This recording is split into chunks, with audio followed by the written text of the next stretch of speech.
नमस्कार, आजाद इंडियन में आपका स्वागत है दोस्तों। आज 21 जून फटाफट ब्रेकिंग न्यूज निकल के आ रही है। तो दोस्तों, देश भर में योग दिवस के रूप में आज मोदी का अमेरिका में जोरदार तरीके से हुआ है विरोध। मोदी नॉट वेलकम ट्विटर पे हुआ ट्रेंड। अमेरिका में कई लोगों ने व्हाइट हाउस के बाहर लगाए पोस्टर, बताया मोदी को ईस्ट का हिटलर, उगता हुआ हिटलर बताया है। Modi the rising Hitler in the east, Twitter पर ट्रेंड लगाया, कहा देश का घंटा बजवाने वाले पहले पीएम बताया है। यह बड़ी खबर, मोदी का जोरदार विरोध। दूसरी खबर, अमेरिका में मोदी का जोरदार विरोध, सड़कों पर उतरे मानवाधिकार संगठन, बताया मोदी को हिंदुस्तान में मानवाधिकार को कुचलने का लगाया आरोप। तीसरी खबर निकल के आई है, कर्नाटका में भयंकर विरोध, केंद्र सरकार के खिलाफ खोला मोर्चा। डीके शिव कुमार ने कहा गरीबों के पेट पर राजनीति ना करे केंद्र सरकार। चौथी खबर निकल के आई है, अमेरिका में हो रहे विरोध को राहुल से बीजेपी आईटी सेल ने जोड़ा, कहा मोदी का विरोध करा रहे राहुल गांधी, वहां फिक्स प्लानिंग करा के आए हैं। जी हां, भारत लौटे हैं राहुल गांधी, बताएंगे इनके बारे में। चौथी खबर में बताएंगे, मणिपुर में तनाव का माहौल, अशांति के कारण नहीं हो पाई 200 साल की परंपरा का हिस्सा रही रथ यात्रा, बताएंगे इसके बारे में। और इस बीच अब बदले बदले दिखाई देने लगे भारतीय ट्रक, नितिन गडकरी ने बताया क्या होने वाला है चेंज, बताएंगे इनके बारे में। इस बीच मुस्लिम संगठन ने हज में कुप्रबंधन का लगाया आरोप, पीएम मोदी को लिखा पत्र, कहा देश भर के हज यात्री हुए हैं परेशान। तो एक एक करके विस्तार से बताएंगे, जहां बताएंगे आपको सबसे बड़ी खबर, बालासोर में जहां जेई आमिर खान को लेकर जो कुछ खुलासा हुआ था, अब यह खबर निकल के आई है कि जेई असल में कुछ खुलासा कोई कुछ नहीं है। यानी रेलवे ने कहा कोई अधिकारी गायब नहीं, हमारे सभी अधिकारी हैं। माहौल खराब करने वाले, हिंदू मुसलमान करने वाले के मुंह पे रेलवे अधिकारी ने तमाचा मार दिया। तो एक एक करके बताएंगे। जहां बड़ी खबर निकल के आई है, अंतर्राष्ट्रीय गद्दार दिवस के रूप में कल मनाया गया है, मुंबई पुलिस ने नोटिस भेज दिया है, यह भी हम आपको बताएंगे। मणिपुर में हिंसा को देखते हुए 4 मई से इंटरनेट सस्पेंड के बीच हाईकोर्ट ने लगाई है फटकार, ये भी बताएंगे। लेकिन उससे पहले छोटा सा, अगर आपने चैनल को सब्सक्राइब नहीं किया तो पल पल के अपडेट के लिए चैनल को सब्सक्राइब करना ना भूलें दोस्तों। दरअसल पहली बड़ी खबर निकल के आई है, बिग ब्रेकिंग, सबसे पहली और करंट न्यूज। दोस्तों, आज एक योग दिवस मनाया जा रहा है, लेकिन आज अमेरिका पहुंचे मोदी का जोरदार विरोध। पहले तो ट्विटर पे मोदी नॉट वेलकम, दूसरी तरफ मोदी को बताया गया है ईस्ट का हिटलर। जी हां, आपको बता दें प्रधानमंत्री नरेंद्र मोदी का अमेरिका में जोरदार तरीके से अमेरिका में विरोध हुआ है। पहले तो हम आपको बताएंगे सड़क पे जो विरोध हुआ मानवाधिकार संगठनों, वो तो दिखाएंगे बताएंगे, लेकिन उससे पहले ट्विटर पे किस तरीके से Modi the rising Hitler in the east के नाम से ट्विटर पे ट्रेंड कराया गया, मोदी नॉट वेलकम ट्रेंड कराया गया है। आपको बता दें हैशटैग अमेरिका में विदेशी यात्रा के दौरान व्हाइट हाउस के बाहर अमेरिका में पत्रकार मोदी को ईस्ट का हिटलर लिखकर पोस्टर लेकर विरोध जताया है और प्रेसिडेंट बाइडेन से अपील कर रहे हैं कि मोदी को के फासिज्म को रोका जाए।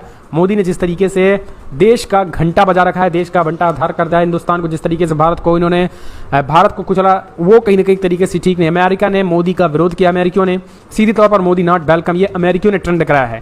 अमेरिका में भी ये पूरी तरीके से ट्रेंड होता नजर आया है। तो सोशल मीडिया में मोदी का जोरदार विरोध और ये तस्वीरों ने कहीं ना कहीं मोदी की नींद उड़ा दी है। अगली एक और, पीएम मोदी की अमेरिका यात्रा के विरोध में उतरे मानवाधिकार संगठन। दरअसल आपको बता दें प्रधानमंत्री मोदी भारत की अमेरिकी यात्रा पे गए हुए हैं। आज 21 जून है और आज जो है योग दिवस के रूप में वो अमेरिका में योग भी करेंगे। अमेरिकी संसद के दोनों सदनों के संयुक्त रूप से संबोधित करने के आमंत्रण को प्रधानमंत्री मोदी के वैश्विक नेता के रूप में स्थापित होना बताने की मुहिम चल रही थी, लेकिन इस बीच लग गया तगड़ा झटका। पीएम मोदी की अमेरिकी यात्रा का विरोध जो है मानवाधिकार संगठन कर रहे हैं। विरोध कर रहे संगठनों की ओर से खुला पत्र भी हुआ है, जिसमें हिंदू चरमपंथी भीड़ द्वारा मुसलमानों और ईसाइयों को निशाना बनाने, घृणा अपराधी, अभद्र भाषा बढ़ावा देने, मोदी प्रशासन की भूमिका को लेकर गहरी चिंता, भारत में मानवाधिकारों को कुचलने के रूप में देखा जा रहा है। तो सीधे तौर पर मोदी का अमेरिका में डबल विरोध हुआ है और मानवाधिकार संगठनों ने सड़क पर भी उतर कर विरोध जताएगा। लेकिन बड़ी बात यह है कि गोदी मीडिया आपको नहीं दिखाएगी, इस वजह से आप देखिए और इस वीडियो को ज़्यादा से ज़्यादा शेयर कीजिए ताकि मोदी की इस ढोंग का पता चल सके और यह समझा जा सके कि कहीं ना कहीं एक तरीके से अगर आप हिंदुस्तान भारत में अपने देश में कुछ गलत करेंगे तो आपका विदेशों में विरोध होगा। एक और खबर निकल के आई है, कर्नाटका में कांग्रेस पार्टी ने किया जोरदार तरीके से विरोध, चावल देने से इनकार में कांग्रेस ने केंद्र के खिलाफ हल्ला बोल। डीके शिव कुमार ने कहा गरीबों के पेट पर राजनीति न करें। कर्नाटका सरकार अन्य भाग्य योजना में राज्य में लागू करने के पूरी तरीके से तैयार है और इसको लेकर कर्नाटका सरकार पंजाब, छत्तीसगढ़ और अन्य पड़ोसी राज्यों में अनाज खरीदने की योजना बनाई। इसको लेकर कर्नाटका के डिप्टी सीएम डीके शिव कुमार ने केंद्र सरकार पर निशाना साधा।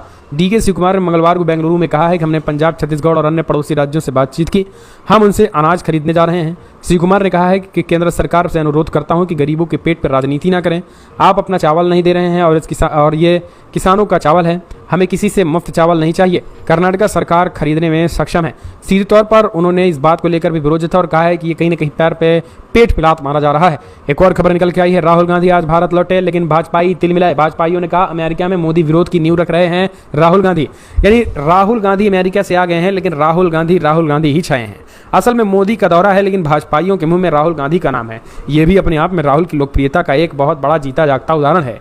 राहुल अमेरिका से आए, मोदी अमेरिका में है, लेकिन अभी भी गोदी मीडिया में राहुल छाए हैं। इसके पीछे की वजह है अंडभक्त आईटी सेल वाले लोग। उनका कहना है कि जी मोदी का जो विरोध हो रहा है अमेरिका में, मोदी भारत के खिलाफ और मोदी के खिलाफ वहां की मीडिया वहां के कुछ लोगों को खरीद रहे हैं और मोदी का जानबूझकर विरोध करवा रहे हैं। ये जो है वो अंडभक्तों का आईटी सेल का कहना है।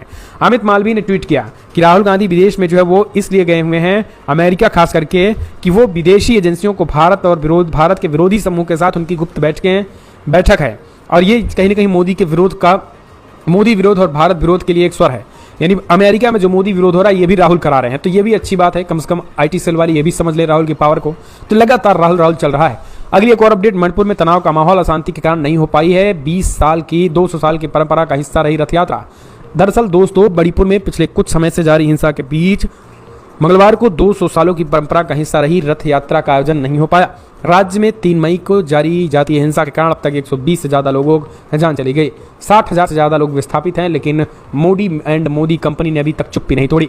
मणिपुर का शीर्ष निकाय श्री गोविंद जी मंदिर बोर्ड ने जो स्थानीय रूप से कॉन्ग चिंगोंग के नाम से जानी जाने वाली वार्षिक रथ यात्रा का आयोजन करता है, कोई भी सार्वजनिक कार्यक्रम आयोजित न करने का फैसला किया। अनुष्ठान केवल मंदिर परिसर के अंदर ही होगा। ब्रह्म सभा और international society for Krishna ISKCON सहित विभिन्न धार्मिक संगठनों ने भी मौजूदा स्थिति के कारण कोई सार्वजनिक जुलूस नहीं निकालने का फैसला किया। इतना नहीं, आपको बता दें इस पूरे मामले में यही नहीं और सुनो, मणिपुर में जो हालात बने हुए हैं इसके बीच आपको बता दें हाई कोर्ट ने फटकार लगाई है। राज्य सरकार को फटकार लगाते हुए कहा है कि जल्द से जल्द इंटरनेट को चालू करो। कल थाने पर जो है वो विद्रोहियों ने हमला बोलकर 10,000 विद्रोहियों ने एक साथ हमला बोलकर सारे के सारे हथियार लूट लिए थे। एक और खबर निकल के आई है, तो राहुल गांधी ने दिखाया अमेरिकी के ट्रक, तो भारत में हुआ अब ट्रक को लेकर नितिन गडकरी ने बताया गेम चेंज, कहा बदले दिखाई देंगे भारतीय ट्रक, एसी लगाना होगा। नरेंद्र मोदी सरकार मंत्री नितिन गडकरी भारतीय रोड इंफ्रास्ट्रक्चर के बेहतर बनाने के लिए लगातार काम कर रहे हैं। नितिन गडकरी ने बताया जल्द ही ऑटो मैन्युफैक्चरर्स को ट्रक्स ड्राइवर केबिन के अंदर एसी इंस्टॉल करना होगा। राजधानी नई दिल्ली में एक कार्यक्रम में बोलते हुए उन्होंने कहा कि आज इवेंट में आने से पहले हमने उस फाइल पर साइन किया है जो ट्रक ड्राइवर के केबिन में एयर कंडीशन को अनिवार्य करती है। उन्होंने कहा है कि हमारे ड्राइवर्स 43 से 47 डिग्री के ऊंचे तापमान में वाहन चलाते हैं और हमें ड्राइवरों की स्थिति पर विचार करना चाहिए। ये सब ड्राइवरों की स्थिति पर विचार कब आया? जब राहुल गांधी ने ट्रकों पे यात्रा की, राहुल गांधी ने ट्रकों पे जानकारी, इस ट्रक की स्थिति जो है पिछले 70 सालों में जो है उसी हिसाब से जो है इस वजह से जो है वो सारी चीज़ें की गई हैं। तो ट्रकों में भी अब एसी इंस्टॉल किया जाएगा, ये राहुल गांधी की देन है। अगली एक और, मुस्लिम संगठन ने हज में कुप्रबंधन का लगाया आरोप, पीएम मोदी को लिखा पत्र, कहा देश भर के हज यात्री हुए परेशान। Muslim personal law board of India के राष्ट्रीय महासचिव मोइन अहमद ने प्रधानमंत्री को पत्र लिखकर आरोप लगाया कुप्रबंधन के कारण इस साल देश भर के हज यात्रियों को परेशानियों का सामना करना पड़ा और इस गड़बड़ी के लिए केंद्रीय अल्पसंख्यक मामलों का मंत्रालय जिम्मेदार है। अन्य मामलों की उच्च स्तरीय जांच की मांग भी की है। अहमद ने कहा कि आवेदन पत्र जारी करने से लेकर तीर्थयात्रियों को देश वापसी तक की पूरी जिम्मेदारी हज कमेटी ऑफ इंडिया की है। उन्होंने पत्र में कहा है कि खराब व्यवस्था का एकमात्र कारण हज कमेटी ऑफ इंडिया के काम में केंद्रीय अल्पसंख्यक मामलों के मंत्रालय का अनावश्यक हस्तक्षेप है। मामले की उच्च स्तरीय जांच कराकर उचित कार्रवाई की जानी चाहिए। मोइन अहमद ने कहा है कि आश्चर्यजनक है कि लोकसभा चुनाव से ठीक पहले देश के मुसलमानों के समक्ष इस तरीके के मुद्दे सामने आए हैं। उन्होंने दावा किया है कि हज 2023 की घोषणा में लगभग 4 महीने की देरी है, जिस कारण सब कुछ विलंबित और प्रभावित हुआ है। अहमद ने आरोप लगाया है कि प्रधानमंत्री मोदी के निर्वाचन क्षेत्र वाराणसी से सभी उड़ानें रद्द कर दी गई हैं। इस कारण वाराणसी और आसपास के जिलों के 3,000 से अधिक तीर्थयात्रियों को लखनऊ से उड़ान लेनी पड़ी। एक और खबर निकल के आई है, बड़ी खबर, कहाँ गया जेई आमिर? सीबीआई ने बताया फरार, रेलवे बोला ऐसा नहीं है, सब है मेरे पास। दरअसल आपको बता दें उड़ीसा के बालासोर हादसे में कल ये चीजें खबर आई कि उड़ीसा में ट्रिपल ट्रेन एक्सीडेंट की जांच में केंद्रीय जांच एजेंसी यानी सीबीआई ने यह खुलासा किया कि जी बड़ी खबर यह है कि जो जेई सिग्नल साहब थे आमिर खान साहब, वो भाग गए हैं, उनके घर को सील कर दिया गया है और वही पूरे बालासोर कोरोमंडल एक्सप्रेस और बालासोर रेलवे हादसे के जिम्मेदार हैं। इस तरीके से बताया गया कि जिस सिग्नल उन्होंने छेड़खानी की आमिर खान की वजह से ही 300 लोगों की जान गई। बाद में रेलवे अधिकारी ने सफाई दी। रेलवे अधिकारी ने कहा है कि सीबीआई की बातें सरासर झूठी है, भ्रामक है। कोई भी रेल का कर्मचारी कोई भागा नहीं है, सब के सब जो है उपस्थित है। इस तरीके की खबरें ना प्रकाशित किया जाए। मीडिया में जो कुछ चल रहा है वो पूरी तरीके से गलत है, पूरा तथ्यात्मक रूप से गलत है। पूरा स्टाफ मौजूद है, सारे रेलवे के कर्मचारी मौजूद हैं, जेई से लेकर ए तक सबके सब डटे हुए हैं, कोई मास्टर स्टेशन मास्टर सभी डटे हुए हैं। इस तरीके की फर्जी अफवाह न फैलाई जाए, तो ये सफाई दी गई है। एक और खबर निकल के आई है, यूसीसी सिर्फ मुसलमान ही नहीं हिंदुओं को भी होगी परेशानी। उद्धव ठाकरे ने केंद्र सरकार को दी नसीहत। महाराष्ट्र के पूर्व सीएम और शिवसेना यूपीजी नेता उद्धव ठाकरे का कहना है कि वो समान नागरिक संहिता में जिस तरीके से बताया जा रहा है कि केवल मुसलमानों को लेकर समस्या खड़ी करेगी, ये हिंदुओं के लिए भी समस्या बनेगी। कई तरीके के सवाल किए उन्होंने कहा, कश्मीर से कन्याकुमारी तक गोहत्या पर प्रतिबंध लगे, क्यों कि गोहत्या पर प्रतिबंध नहीं है। गोवा के पूर्व मुख्यमंत्री मनोहर पर्रिकर स्वयं कहते हैं कि वो राज्य में गायों की कमी होती है तो उनको बाहर से आयात कर लेंगे। केंद्रीय विधि आयोग ने समान नागरिक संहिता को लेकर लोगों और विभिन्न धार्मिक संगठनों से सुझाव मांगे हैं। उद्धव ठाकरे ने कहा है कि उनका इस पर समर्थन तो है, लेकिन इससे जुड़े मुद्दे वो पर भी चाहे वो विचार विमर्श और हल निकाले। एक और खबर, अंतर्राष्ट्रीय गद्दार दिवस के रूप में मनाया गया है। मुंबई पुलिस ने जारी कर दिया नोटिस, शिवसेना और एनसीपी को दी चेतावनी। दरअसल कल महाराष्ट्र की सियासत में जो है वो खास दिन रहा। दरअसल बीते 20 जून को 2022 को एकनाथ शिंदे के नेतृत्व में 40 विधायक ने उद्धव ठाकरे सरकार के खिलाफ बगावत की थी। शिवसेना इसी दिन को अंतर्राष्ट्रीय गद्दार दिवस मनाने का ऐलान की थी। ये वजह है कि मुंबई पुलिस ने शिवसेना एनसीपी कार्यकर्ताओं को नोटिस जारी कर दिया, राज्य में कानून व्यवस्था न बिगड़े। बता दें, शिवसेना एनसीपी राज्य में विरोध प्रदर्शन कर सकती। गद्दारी के मुद्दे पर राज्य की सियासत गरमाई, आरोप प्रत्यारोप का दौर भी हुआ। इस पूरे मामले में मुंबई पुलिस ने नोटिस जारी कर दिया कि जी कोई गद्दारी दिवस मत मनाइए, वरना ये शिवसेना शिंदे वाले और बीजेपी वाले हमें छोड़ेंगे नहीं, हमारा डिमोशन कर देंगे। अगली एक और खबर निकल के आई है दोस्तों, मध्य प्रदेश में नेहरू पार्क का नाम बदलकर शिवराज के बेटे कार्तिकेय के नाम पर रख दिया गया। आप समझिए, मध्य प्रदेश में कांग्रेस नेता अजय सिंह ने कहा कि शिवराज जी जवाब दीजिए, नेहरू के सामने आपके बेटे कहाँ खड़े हैं? कार्तिकेय पार्क रखने का क्या मतलब है? मध्य प्रदेश में नेहरू पार्क का नाम बदलकर बुधनी में शिवराज सिंह के बेटे कार्तिकेय के नाम पर रख दिया गया है। अब आप समझ लीजिए कि अब नेहरू बड़े या कार्तिकेय शिवराज के बेटे, ये आपको समझना है। इस देश में पंडित जवाहरलाल नेहरू का योगदान है या शिवराज के बेटे का, अब ये आप समझना है। और बीजेपी में जो तानाशाही हो रही है उसका अगर आप भी मानते हैं कि इस तरीके से होना चाहिए, तो क्या आप चाहते हैं? आप कमेंट्स माध्यम से अपने सुझाव दें। अगली एक और अपडेट, पश्चिमी यूपी में जयंत चौधरी को अखिलेश यादव ने दिया बड़ा झटका। सपारा आलोद में चल रहा क्या महासंग्राम। पश्चिमी यूपी के मुजफ्फरनगर राजनीति में केंद्र बिंदु में रहता है। मुजफ्फरनगर लोकसभा में पश्चिमी यूपी में बीजेपी के खिलाफ जयंत की तैयारियों को अखिलेश ने झटका दिया। जयंत के गढ़ मुजफ्फरनगर में अखिलेश यादव लोकसभा प्रभारी घोषित कर खेला कर दिया। अब ये चर्चा पर जोर पकड़ने लगी कि मुजफ्फरनगर लोकसभा सीट पर जयंत और अखिलेश में महासंग्राम हो सकता है।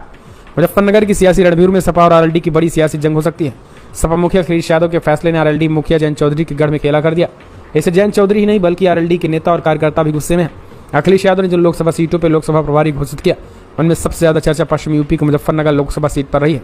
हम चलते और अपडेट आपको बता दें, उत्तराखंड में समान नागरिक संहिता में सख्त प्रावधान, उल्लंघन पर छीने जाएंगे वोटिंग जैसे अधिकार। दरअसल साल 2024 के चुनाव से पहले समान नागरिक संहिता यूसीसी को लेकर चर्चाएं तेज है।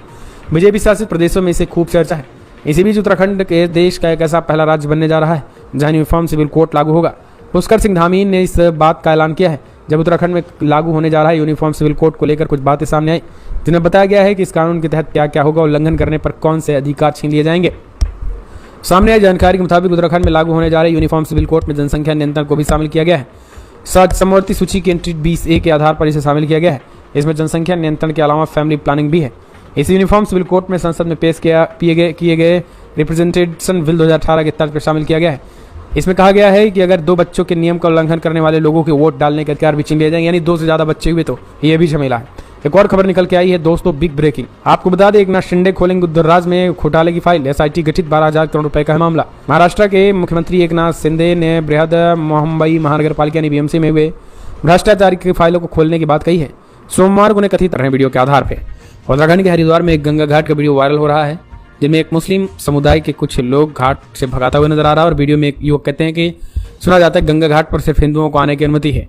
वीडियो ज्वालापुर क्षेत्र के अग्रसेन घाट का बताया जा रहा है। वीडियो वायरल होने के बाद सीओसीटी जूही मनराल मामले की जांच कर रही हैं। पुलिस ने अधिकारियों को कहना है कि वीडियो और घटना के बारे में जानकारी जुटाई जा रही है और नियमों के मुताबिक कार्रवाई की जाएगी। बता दें, हरिद्वार में पिछले दिनों कई ऐसे मामले सामने आए जिनमें कुछ हिंदूवादी संगठनों ने गैर हिंदुओं को गंगा घाटों से हटाया है।